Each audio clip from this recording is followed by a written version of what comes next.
Kent Maps Online is a digital humanities project which provides a set of themed essays about the county of Kent. Framed by the idea of writers and their times, the project is researching historic, literary and geographical records to create an interactive experience seen through multidisciplinary lenses.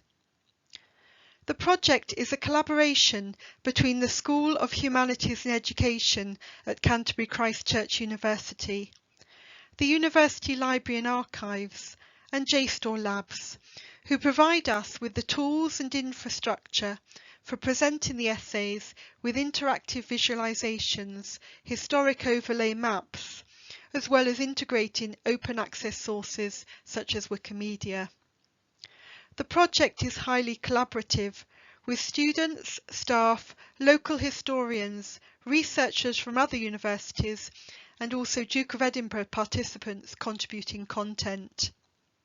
The project also provides placements to applied humanities students who digitise archival material and write articles for the site.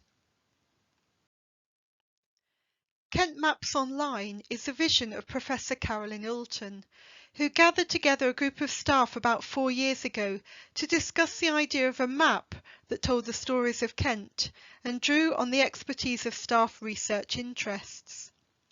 This could be as eclectic as research into the apple orchards of Kent and how this manifests in the choice of apples eaten by a literary character.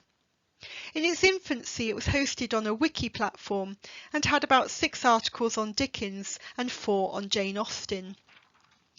Just before the pandemic, we had a design jam with JSTOR to move the idea forward, and they convinced us to move to GitHub.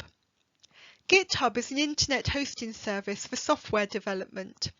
It's an open source platform where you can manage repositories of files and is used by many institutions in the arts, culture and heritage sector.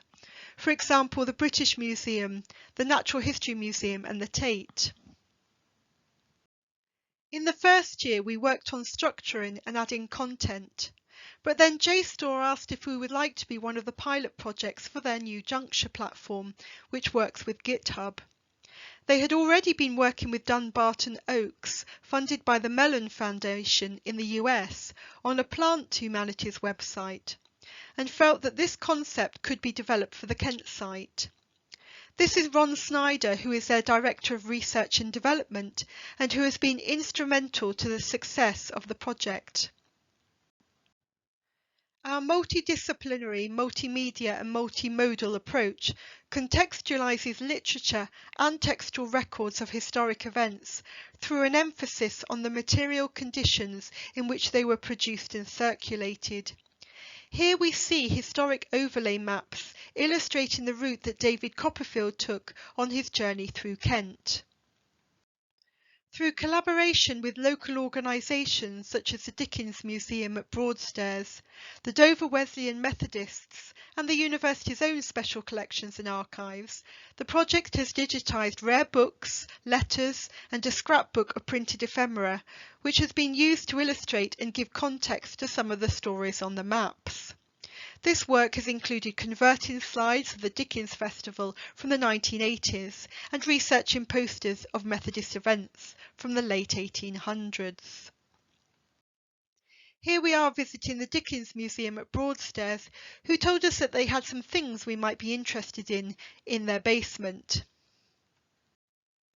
It was a great opportunity to take one of our applied humanities students, Michael, to see how the genesis of research often begins through exploration and scoping of unassessed content.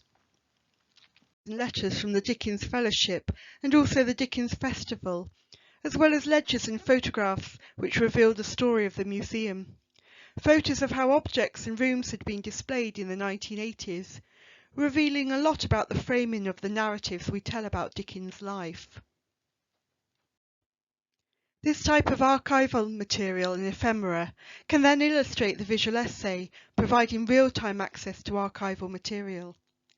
Peace and Allen, in their 2019 paper on rethinking access to the past, point out that a simple inquiry about the past might be answered by Wikipedia, but a more complex question on a local topic requires a visit to an archive.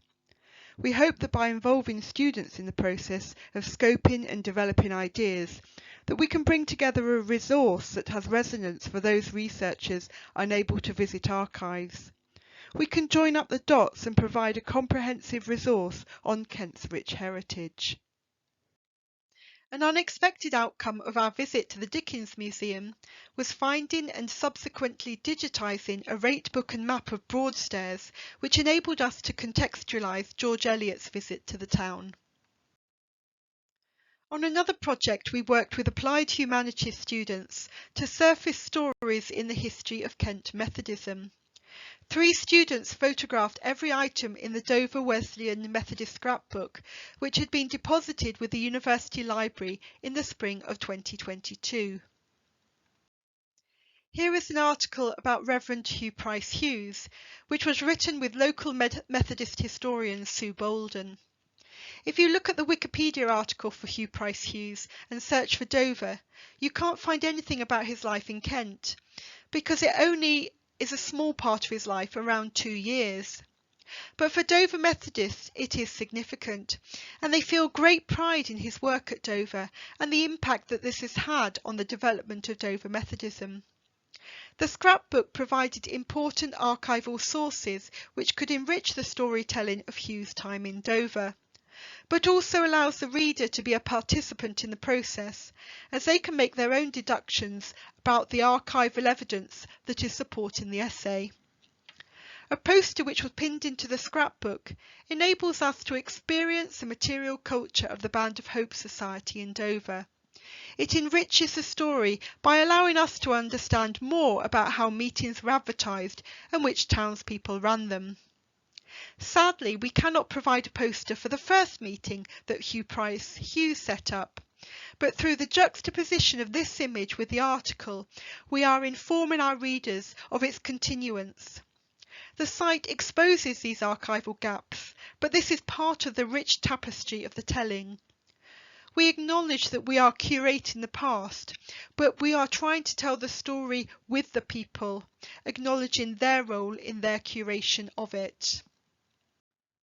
This is Amy, a history student, who told us in her interview for the Applied Humanities that she loved delving into old books, so we took her on a visit to Marin's Antiquarian Booksellers in Folkestone.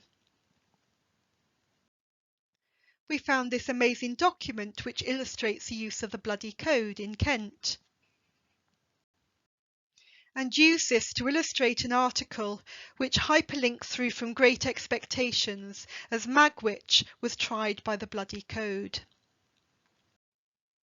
The project has encouraged a reappraisal and reconnection with our own university's past. What hidden parts of Kent history have we left languishing in our collections? There are beautiful plates in our special collection books that can illustrate articles. We hold the collections of the international Victorian women writers, and were able to surface the untold story of John Strange Winter's summers in Kent. Rather than simply recreating an historic experience, the research aims to problematise the ways in which we interpret and represent the past. What do we think we know about the history of local landscapes? How do conflicting perspectives and gaps in the record remind us that representation is always selective? As the site grows, so too will the capacity for making unforeseen connections.